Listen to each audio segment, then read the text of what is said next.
You are listening to an Art Media podcast. So, Yael, what's your number? My number is 2000, and I think it's super relevant for the time we're recording right now because that's the number of ships currently trapped in the Strait of Hormuz. I'll just remind everyone we're recording this on a Monday.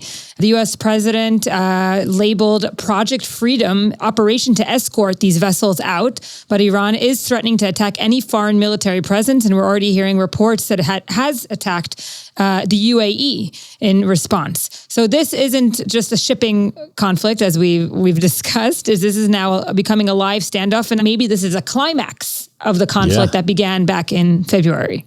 Well, okay, mine is 20%. So that is Israeli cyber giant Checkpoint that lost 20% of its market cap on a single day in Wall Street. This is the equities' worst day of trading, right, since 2002. Now, is this another sign of this apocalypse and a risk of the broader cybersecurity industry of Israel, or is this Wall Street signaling to the first non-founder CEO of the company, Nadav Tzafrir, that his strategy is deemed to be subpar? Nadav Tzafrir, we should say, is a genius, a recognized investor, a leader of some of the most, elite units in the IDF, really one of the top elite talents of Israel. It remains to be seen how the company adapts to this signal from Wall Street.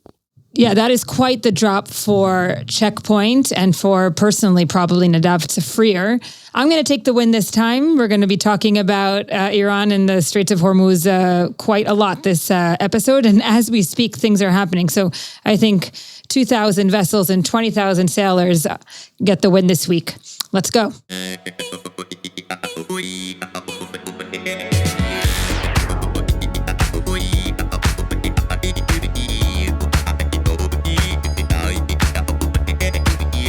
All right, it is 7:30 p.m. here in Tel Aviv from the Aleinu studios today for those watching YouTube. All eyes are once again on the Hormuz Straits as the American president tries to escalate on the sub-war level, but it already seems from the news coming in from the Gulf over the last, I would say, 60 minutes that it is becoming kinetic again. So let's hope that by the time you guys listen to this, we're still not back in shelters, and things, at least in Israel, are normal.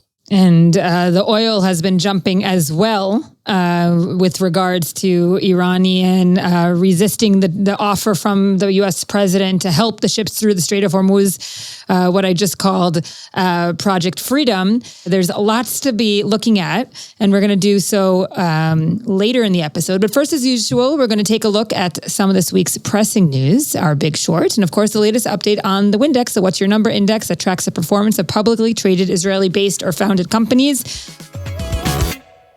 Yonatan, how's it looking?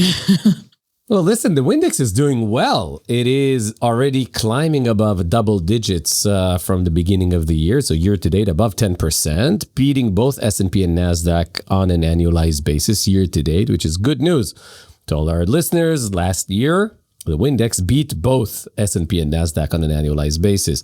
On the week, it's 295% up, 1.87% above the S&P, 1.68% above NASDAQ. One of the leading greens this week is Tower Semiconductor, the Israeli fabless silicon veteran, 10.23 up on the week. This is analyst sentiment kind of pushing the equity up on news of collaboration in Japan and an ongoing look. This is a very interesting company from Migdal HaEmek, outside of Tel Aviv, outside of Yokneam, Haifa, the classic areas, led by Russell, one of Israel's veteran CEOs, an incredible company. I'm very happy to see them enjoy that growth this week and overall positive sentiment from Wall Street. Another, kind of smile from Fiverr.com, back in high single-digit green territory, 9.4% this week, mainly due to Wall Street, what seems to be Wall Street's trust in the company's leadership's, AI steps. Great to see Israeli leaders making clinical decisions in real time. What are your thoughts on those? Totally. And Fiverr has needed this kind of break. I want to kind of point out the communication and narrative style from Fiverr CEO, Micha Kaufman, who has been very blunt throughout the years, but especially so in the last year or so with regards to AI and the SaaScopolis and so forth. Kind of trying different approaches, being very candid about hiring and firing, being very candid about where the product can go and where it might not go. And really kind of taking to social media in the most like a blogger of telling, what's going on in the business in and out. And many other CEOs, I would say, should try being candid and upfront about what they're going through and what the company's going through. I think that it shows real seriousness in dealing with it. And I'm happy to see that it's kind of paying off also with investors. In the red, so we already discussed Check Point. I will say, I think, is there a broader cyber concern, or is this really about Check Point's strategy? We've seen the classic battle of the two founders, the two OGs, Nir Tzuk, building Palo Alto Networks, $140 billion company, and Gil Shved, who built Check Point, both of them early on in their early days working together. Palo Alto running a very aggressive M&A strategy, most recently with CyberArk, north of $20 billion acquisition. And Check Point still is, famously counter acquisitions, more kind of conservative in its approach. And it seems like the market is telling Check Point, this has gone too far in this day and age with the atmosphere velocity of the field. You can't hold on to this for much longer. Maybe another notable one is Nova Measurements. We've seen Nova go up and down with NVIDIA in high correlation. The company lost 7.8% on the week, correlated with NVIDIA's 7% in the red on the week. This weakness, obviously, Nova being a major supply chain player in that space, is dependent on the growth of the overall silicone market. So that's it for the WYNDEX. Curious to hear your thoughts on the cyber market and overall, what are the thoughts on Check Point? Yeah, we've been looking at the cyber market mostly in the green, as you said. So I think the market is basically just asking for some kind of catalyst to justify higher multiples. It's been so far up in the green that, of course, a crash by Check Point by 20% is significant, but, it's a digestion phase after a long re-rating cycle that kind of saw cyber go up and up and up. What's the new kind of catalyst or new trigger for a higher multiple? And we'll see that in coming weeks with, we're hearing about Anthropic signing new deals with Goldman Sachs and others to invest more in kind of selling Anthropic. So things like that are going to be very much jolting for the cybersecurity market as well.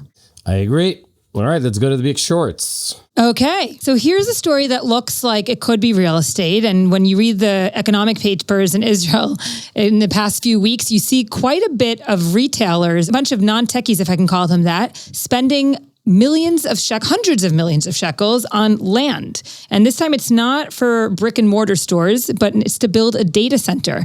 And the latest one to do so is an Israeli retailer named Yochanan, who's a retailer for mostly groceries and kind of everyday items, now doing it for a data center.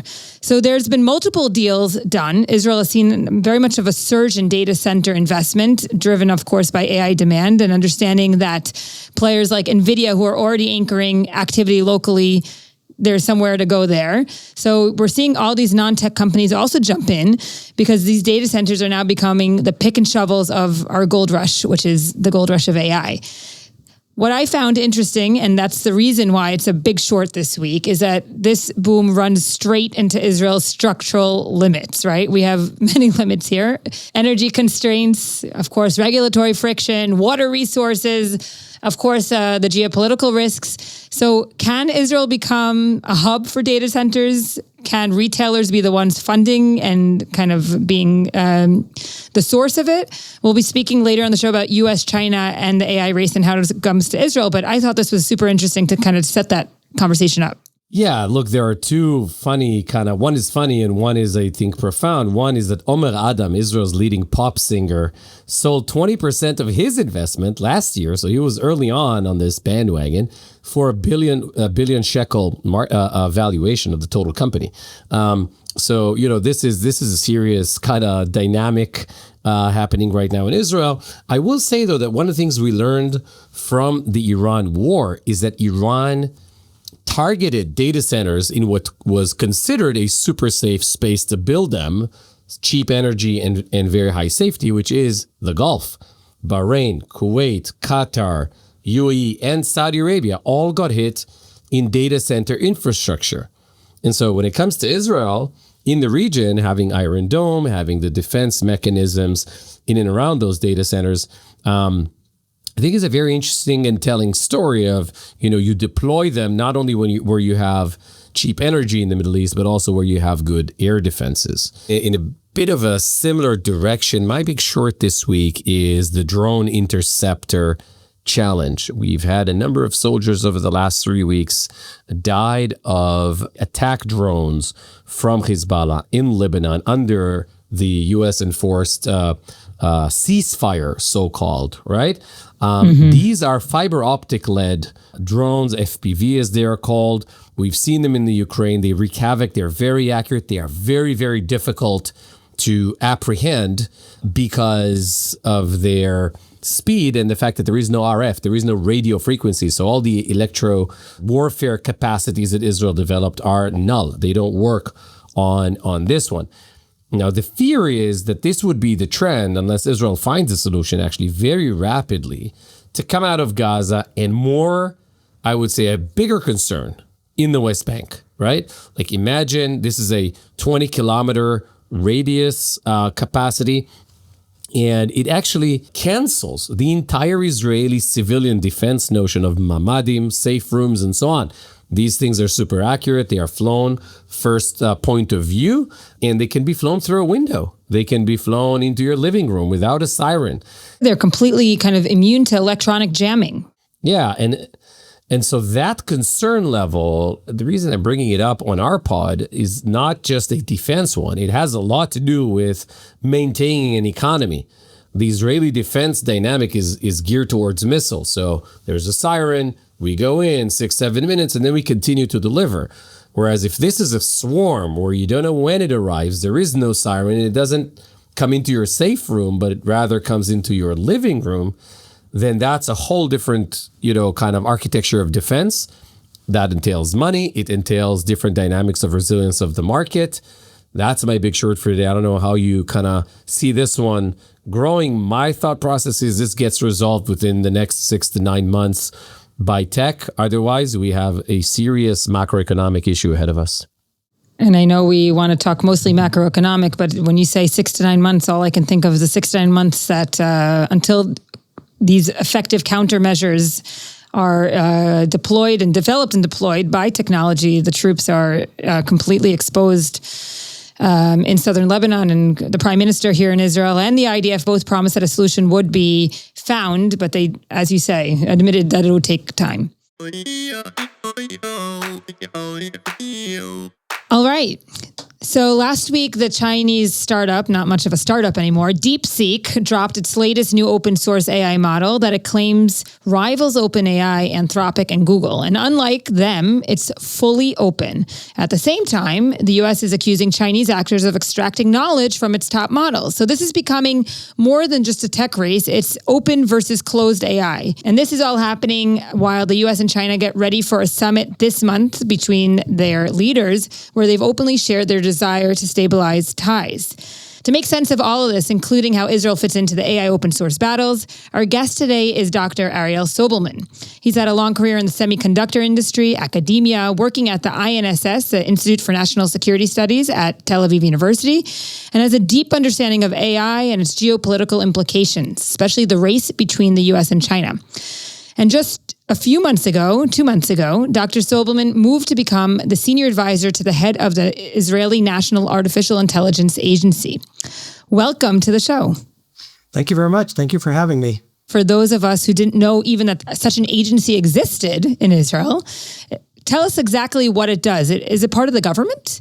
Yes, the Artificial Intelligence Agency is inside the Prime Minister's office, and my boss, the head of the agency, Brigadier General Erez Askal, he reports directly to the Prime Minister. And the reason the agency has been formed inside the Prime Minister's office really is to reflect how important the artificial intelligence arena is for Israel and how seriously Israel has decided to take this. It took some time for Israel to sort of rev up its engines in artificial intelligence. We speak a lot about Israel and how it's trying to deal with AI, both on the government level and also in the private markets. But how did it become such an urgent geopolitical issue? And what's really at stake when we talk about the Chinese and U.S. tensions? Every generation and every time in history had the driving force of the economy. The driving force of the economy today is technology and the application, the most exciting application, that is artificial intelligence. And because it costs so much money to generate, not to use it, to generate, it's become really the scrimmage line between nations that are fighting over control. And that's really how it became the geopolitical issue of our generation. Ariel, we discussed on the pod the AI and Great Divergence document that was issued by the economic advisor team to the president of the U.S. We discussed the national security strategy. We also saw in our Words of the Week a couple of months ago how Secretary Hegseth made sure that the chief AI officer of the Pentagon is now in war footing. And that's a quote. We then saw Israel under Brigadier General Askal also join the Pax Silica, borrowing the name and alluding to Pax Americana, the period in which the world enjoyed the peace driven from Washington. The notion of Pax Silica is a select group of countries that are partners of the U.S. to secure its victory and win in the AI race. And some of them, including Israel, have great access to minds, talent density, and the capacity to build the actual AI layer itself. So what are the breakthroughs that everybody is kind of running after that are considered to be the low-hanging fruits? So first and foremost, I think that the reality is that in AI, there are no low-hanging fruits.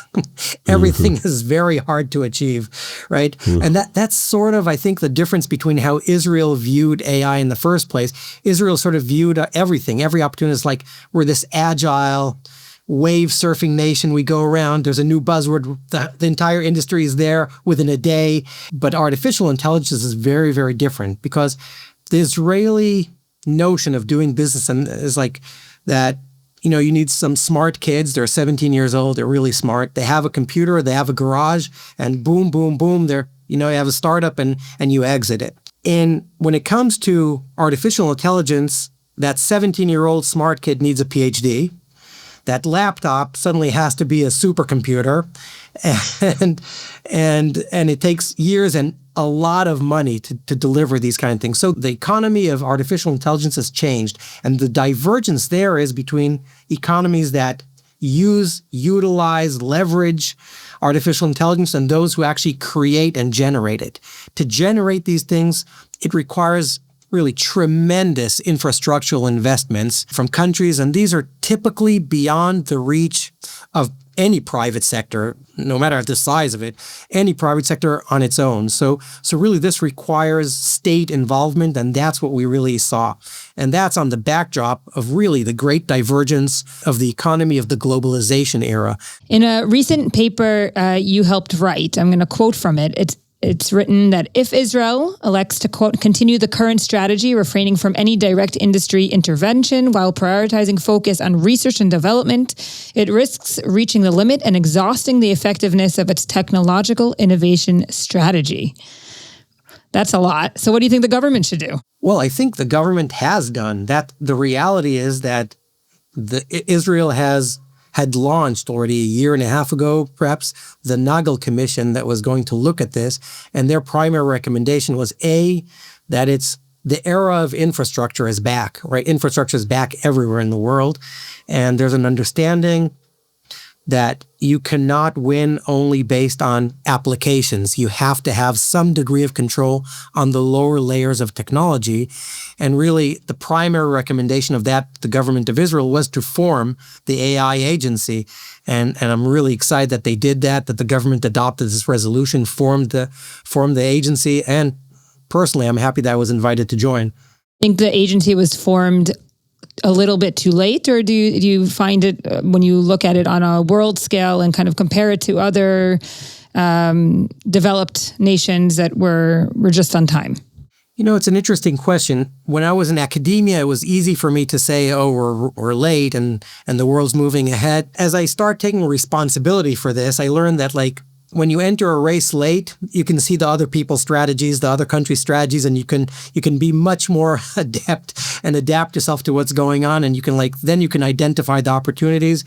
And I think Israel, we're never good straight out of the gate. It takes us a while, but once we get our groove and the mojo, I think we're unstoppable. So I really think in many ways it was frustrating to see the world moving forward, but I think now I can see it from the other side that it was really good that we can see what other countries are doing and react and respond to those in a much more mature way. So just to hop on to that, now that you're on this side, what is Israel's AI mojo, if I can take from your language? One of the most important things that we're looking at, Israel is a very unique, possibly singular, in a singular situation that it has a tremendous density of fabless semiconductor companies, development companies, software application, everything.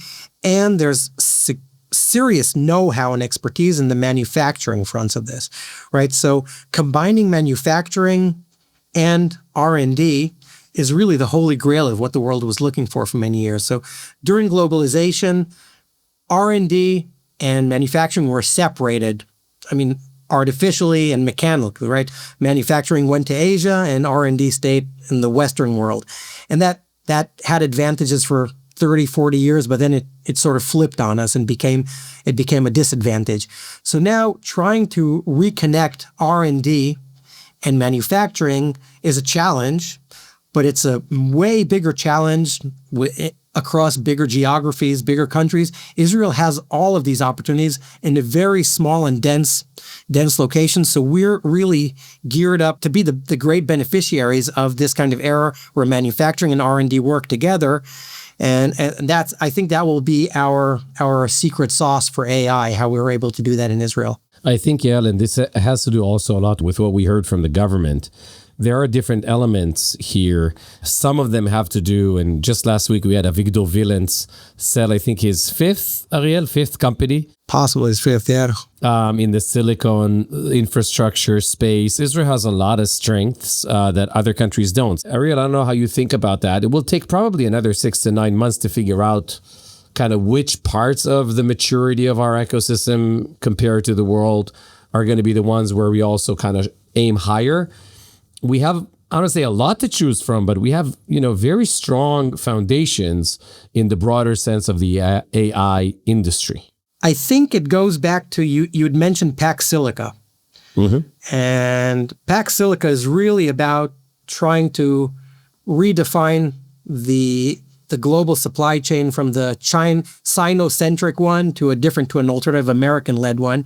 And what I think the U.S. sees the primary value, or one of the primary values of Israel, is exactly what you were referring to. Is that the fact that we can be a forward deployed technological base for the U.S. interest and a trusted ally here with all those things and everything that you talked about in this industry, all these companies, everything that drives tremendous innovation that the U.S. can benefit from. And a lot of the U.S. companies are based here, as you mentioned, Apple, but there's NVIDIA who committed to build a gigantic campus here with many, many employees. They're going to be working here, designing their next generation of products. Think of that in terms of a forward-deployed technological base where you manufacture things, develop things. What Israel delivers best, being like a secure, safe, reliable, innovative node in the middle of the supply chain. That's the holy grail, and that's really what we're all aiming for. And to help the Israeli industry capitalize on this opportunity through the introduction and building of infrastructures that will serve the Israeli industry to continue soaring further. And when we look at kind of the U.S.-China tensions, there's obviously many other actors in the AI arena, not just the U.S. and China. What do you think from Israel's standpoint? There are areas for cooperation, and with whom? We know that with India, for instance, there's been lots of cooperation around broader technology, but also AI. First of all, there's our immediate neighborhood, the Abraham Accord nations. I think there's dramatic interest and hunger or thirst or whatever the word is for collaborating with Israel on technology. That's one. And that goes to energy, communications, AI, infrastructure hosting, infrastructure building. Then you go a bit further. You go to India. They're an ascending, a massively ascending power, but they're also dominating the envisioned IMEC corridor, right? The India Middle Eastern corridor, trade corridor that will really is another effort to usurp the China-centric supply chain and build that. The China supply chain is really a one-way road, right? People export things out of China. No one sends anything back to China. It's very difficult because, you don't, it's a one-way street. India, being a democracy and being involved, it's a two-way trade route. So it's a much more attractive one, I think, and very, very appealing. And that goes energy, construction, communications, artificial intelligence, chip fabrication, everything. Everything that falls off China, India is picking it up. It's really exciting to see how enthusiastic they are about technology. And I think also it's a country that fundamentally gets along with Israel very, very well, and we enjoy working with them a lot.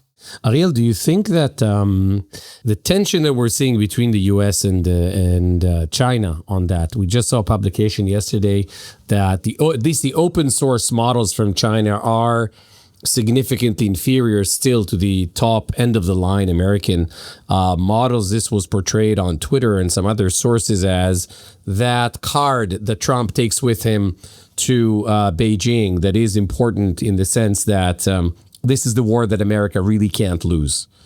We see Egypt playing with China and the U.S. We see Turkey playing with China and the U.S. We see the UAE, you had mentioned, playing with China and the U.S. Israel seems to have cordoned off, completely cut off China from any infrastructure.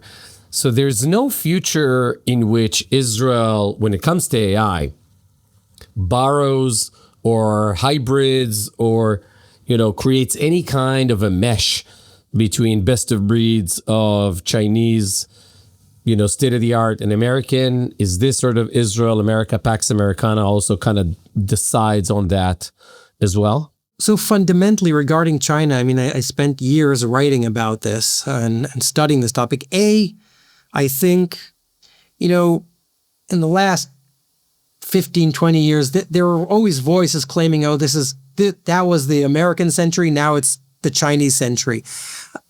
I don't see it that way. I believe that Israeli innovation fundamentally flows west. There's really know-how. And there was a brief period for a few years that there was a lot of Chinese investment, and I think it peaked in 2018, and it's steadily decreased since then. I think after October 7th, I think there was a very rude awakening in Israel to what China's stance is on Israel, and I think we all learned who our friends are in the world and who doesn't support us. So, if I take this back to artificial intelligence and technology, you had started talking about DeepSeek.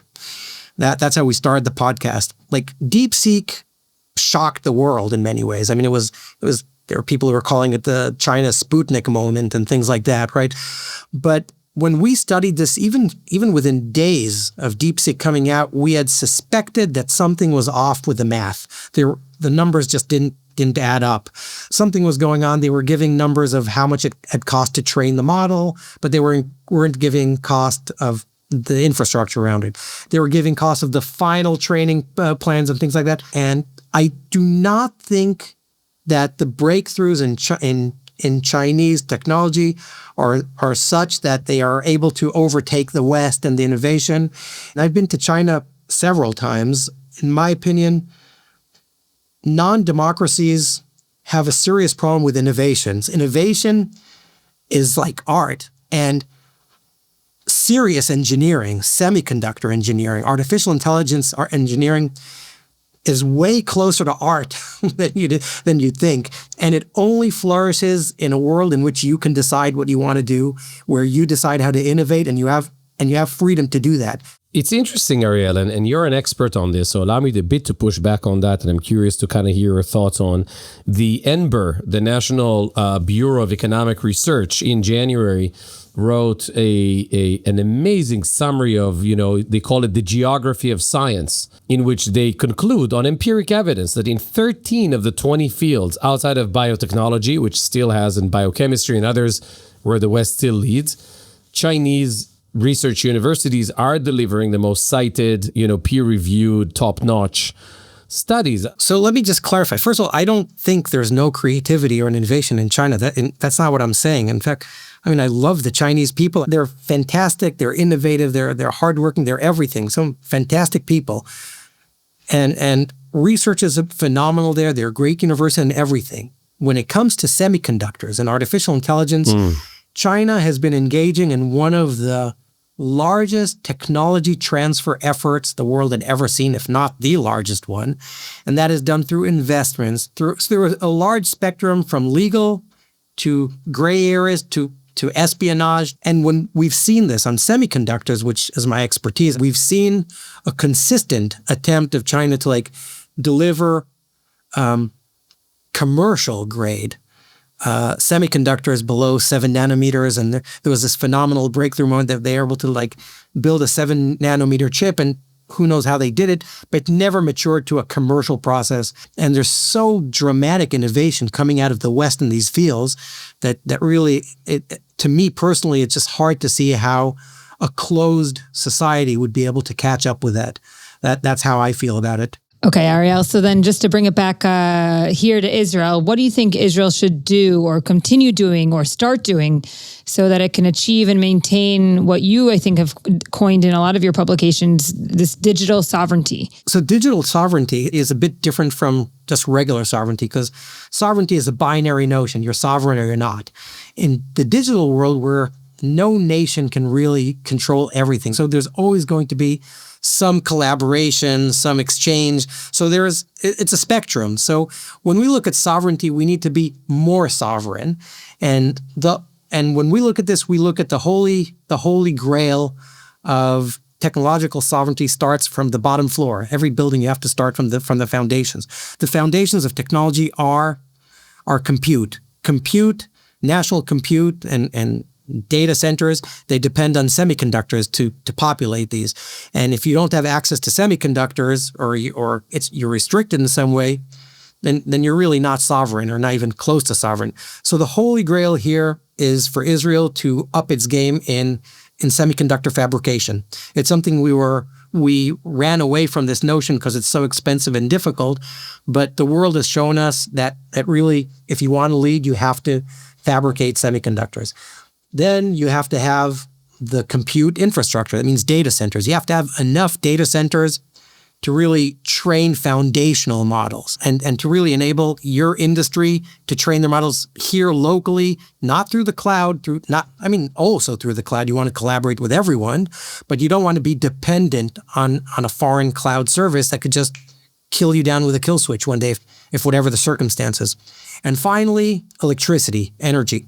All these things require a lot of energy, and there are going to have to be energy partnerships to make sure that we have the energy to support Israel's needs in general and to support these infrastructures. And that will come, we hope, through a bunch of different, a plethora of avenues, really. New innovative energy technologies that are being developed, collaboration and partnership with our regional neighbors here, and many other ways. So though that's the trinity of what a technology infrastructure is all about. Once you have the compute, then the sky's the limit, because then you can invite the multinational companies to come and use your compute, have more centers here. Then all academia, industry, everyone, government can use these services to provide really cutting edge services. And that comes back to our vision and General Ascal's vision of the agency, pushing real life verticals, real life impact, and using that. So identifying areas of education, healthcare, whatever, and changing the lives of Israeli citizens, and then using that as a diplomatic currency, really using it as AI diplomacy to share this with our friends, nations, and strengthen our ties with other countries. Say, look, we know how to help you with smart cities. We know how to help you with transportation. We know how to help you with medical stuff, with research, with communication, with healthcare, with education. We can do so many things, and we can help you, and we've solved these things. Why don't you use the Israeli know-how? And that will be a new form of diplomacy, we think. We called it on the pod the model of Taiwan's Silicon Dome, right? This is a country that, through its prowess in the silicon space, really delivered phenomenal geopolitical leverage. And the replication of Taiwan's Silicon Dome is something that other countries may aspire to do in broader fields, not just AI, in material science, in robotics, in quantum, in synthetic biology, and in space. So yes, I totally agree with you that this notion of AI is not just a socioeconomic, power. It's also about geopolitical leverage. For sure. Fully agree. Dr. Ariel Sobelman, the senior advisor to the head of Israel's National Artificial Intelligence Agency. Your success is our success. Thank you so much for coming on to the pod. Thanks, Ariel. Thank you very much for giving me this opportunity. All right, so as if we didn't have enough of a problem regionally, now we also have to worry about the U.S.-China relationship, the meeting between Xi Jinping and Donald Trump, and what that means to our region. This is happening in, I think, 10 days or 2 weeks. And you'll be my witness, Yael, that my words for the week were put on our episode script before the recent events in the UAE, in the Gulf. And I found those words to be very, very meaningful. This is Anwar Gargash. He's one of the top advisors on national security to the president of the UAE after they had left the Arab League and OPEC in 1 week. And he said the following: with the confidence of one who has triumphed over a perfidious assault, we will scrutinize the map of our regional international relations with precision and determine who can be relied upon. I read into this, Israel can be relied upon. I read into this, the US can be relied upon. I also read into this, and the OPEC decision in the Arab League, the old system has expired. The old loyalties, Saudi Arabia, the region, Egypt, and others have all expired, and the UAE is charting its own future. I think these words are so poignant. They're so strong. They're so indicative of the energy we've been discussing coming out of the UAE over the last, 3 to 4 months of really understanding they are in their second founding moment. So transformative. And I think these words kind of speak for themselves. How do you feel about that?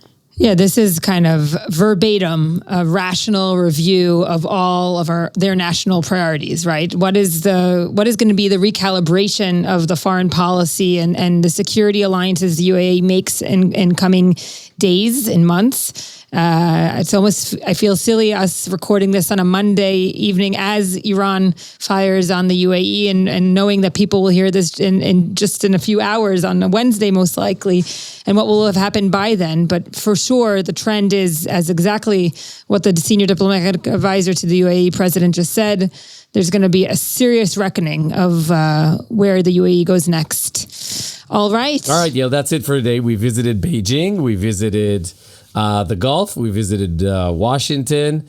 And we now, I think, have a better understanding of how sovereign AI and digital sovereignty kind of takes shape. So to our listeners, we hope you found it interesting as well. If you did, be sure to subscribe, rate, review, share it with others. And if you want to leave a message to us with feedback, please do it on whatsyournumber@arcmedia.org.